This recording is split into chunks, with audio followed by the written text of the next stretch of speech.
Good afternoon. Secretary General make some remarks, and then we'll have time for one or two questions. The nightmare in Gaza is now entering an atrocious, abominable second year.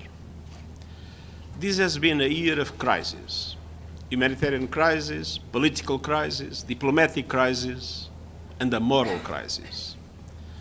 Over the last year, following the horrific terror attacks perpetrated by Hamas on 7 October, Gaza has become ground zero to a level of human suffering that is hard to fathom. More than 41,000 people have been reportedly killed, mostly women and children. Thousands more are missing and believed to be trapped under the rubble. Virtually the entire population has been displaced, and no part of Gaza has been spared. Journalists have been killed at a level unseen in any conflict in modern times, and humanitarians, those who have dedicated their lives to helping others, are facing unprecedented epic dangers.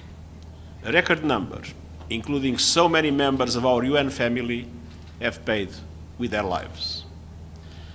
The vast majority of those killed were part of the backbone of humanitarian relief operations in Gaza, UNRWA.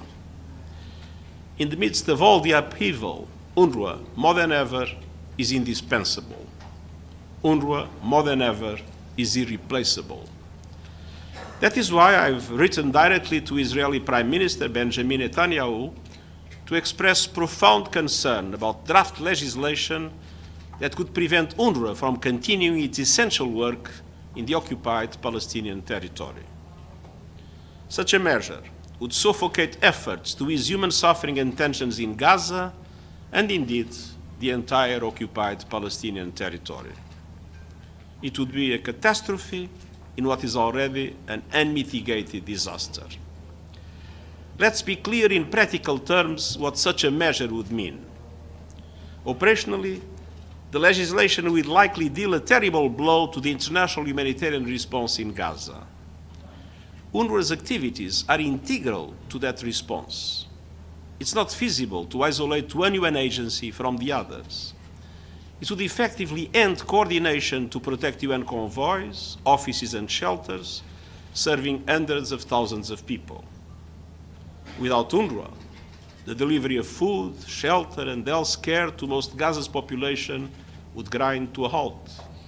Without UNRWA, Gaza's 660,000 children would lose the only entity that is able to restart education, risking the fate of an entire generation. And without UNRWA, many health, education, and social services would also end in the occupied West Bank, including East Jerusalem.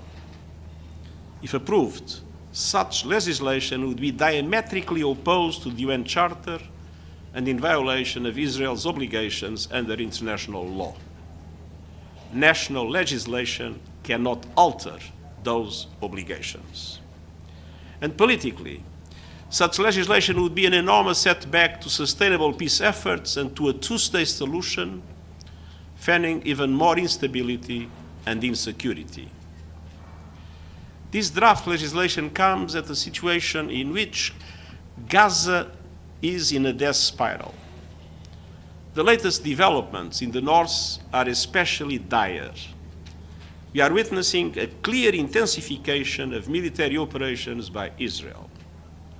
Residential areas have been attacked, hospitals ordered to evacuate, and electricity cut off, with no fuel or commercial goods allowed in.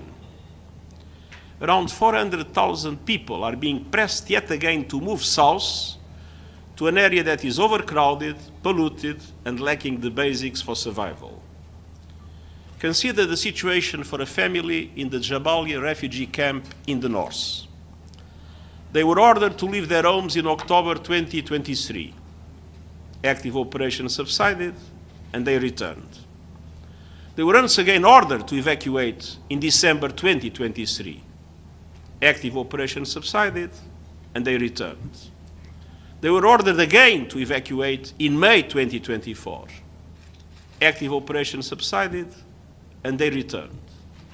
And just these months, they were once again ordered to evacuate.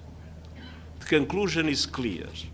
There is something fundamentally wrong in the way this war is being conducted. Ordering civilians to evacuate does not keep them safe if they have no safe place to go and no shelter, food, medicine, or water. And no place is safe in Gaza, and no one is safe. International law is unambiguous. Civilians everywhere must be respected and protected, and their essential needs must be met, including through humanitarian assistance. All hostages must be released, and I strongly condemn all violations of international humanitarian law in Gaza. Meanwhile, southern Gaza is overwhelmed. Supplies are running low, and Israeli authorities are only allowing a single unsafe road for aid from the Kerem Shalom crossing, where humanitarians face active hostilities and violent armed looting, fueled by desperation and the collapse of public order and safety.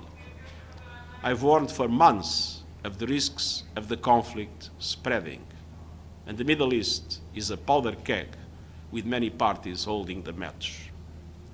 The situation in the occupied West Bank is boiling over, and now in Lebanon, attacks, including on civilians, are threatening the entire region. Over the last few days, exchanges of fire between Hezbollah and others in Lebanon and the Israel Defense Forces have intensified across the blue line in total disregard of Security Council Resolution 1701 and 1559. Large-scale Israeli strikes deep into Lebanon, including Beirut, have killed more than 2,000 people over the last year and 1,500 in just the past 2 weeks alone. The toll has already surpassed the 2006 war in Lebanon. Attacks by Hezbollah and others south of the blue line have killed at least 49 people over the last year. Lebanese authorities report over 1 million people have been displaced in Lebanon and 300,000 people have fled into Syria. Over 60,000 people remain displaced from northern Israel. Recently, the IDF started incursions across the blue line. We are on the verge of an all-out war in Lebanon with already devastating consequences. But there is still time to stop. The sovereignty and territorial integrity of all countries must be respected. And members of our own peacekeeping force in Lebanon, UNIFIL, continue to carry out their mandates to the extent possible.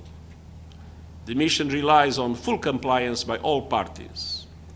And I want again to express my gratitude and admiration to our peacekeepers and troop-contributing countries. The men and women of UNIFIL are serving in what is today the most challenging environment for peacekeepers anywhere.